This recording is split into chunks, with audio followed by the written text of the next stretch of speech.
எப்படியாவது இந்த கேக்கை ஒரு தடவையாவது வாங்கி ட்ரை பண்ணிடணும்னு ரொம்ப ஆசையாக இருந்துச்சு. ஊர்லேருந்து வரும்போதே ஹஸ்பண்ட்டை சொல்லிட்டு வந்தேன், என்னை எப்படியாவது அந்த கேக் ஷாப்புக்கு கூட்டிகிட்டு போயிருங்கன்னு. நான் அடம் பிடிச்சதை விட இப்போ என் பையன் அந்த கேக்குக்கு அவ்வளோ அடிக்ட் ஆகிட்டான். அந்த கேக் வாங்கினாலே நான் தான் வச்சுப்பேன்னு சொல்லி கையிலே வச்சுக்கிட்டு அவன் நிற்கிறத பாருங்கள். இந்த கேக் சாப்பிட்றதுக்கான தான் இவ்வளோ அழுகையும்.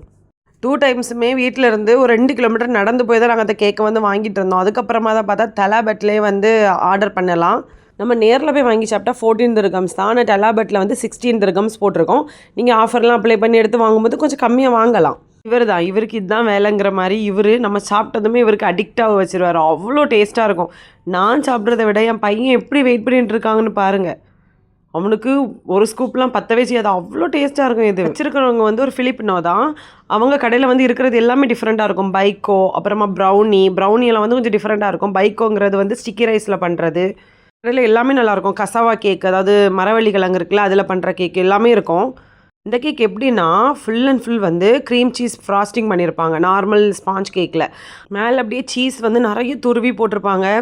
இவங்க வந்து குவாலிட்டியில் வந்து காம்ப்ரமைஸ் பண்ணுறதே கிடையாது. அவ்வளோ டேஸ்ட்டாக கொடுத்துட்ருக்காங்க. கூகுளில் சர்ச் பண்ணாலே தெரியும் எங்கெங்கே பிரான்ச்சஸ் இருக்குன்னு. ஷார்ஜா, அபுதாபி, அஜ்மன், அப்புறமா துபாய், எல்லா இடத்துலையுமே பிரான்ச்சஸ் இருக்குது. நீங்கள் கூகுளில் சர்ச் பண்ணி கண்டிப்பாக போய் ட்ரை பண்ணுங்கள். ஒரு தடவையாவது இந்த கேக்கை வாங்கி சாப்பிடுங்க. அவ்வளோ டேஸ்ட்டாக இருந்து எம்மியாக இருந்து.